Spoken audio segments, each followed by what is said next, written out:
তাদেরকে ঝুলায় টর্চার করতে থাকবে, বাড়ি দিতে থাকবে বিভিন্নভাবে টর্চার, লাঠি দিয়ে পিটাবে, পায়ের তলায় পিটাবে, হাড়ের বিন্দে মারবে।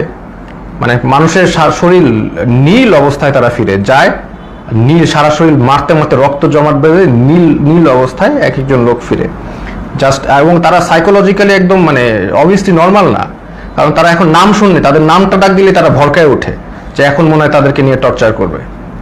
তো এইরকম অবস্থা আমি দেখলাম বিষয়টা যে এরকম চলছে। তো এখন এরকম চলছে, আমি তো বুঝলাম যে হয়তোবা আমার সাথেও এরকম করবে, তারা তো বলেই দিছে আমাকে পাটা ভেঙে দিবে। তো এরকম একটা করবে এবং সবার সাথেই করছে।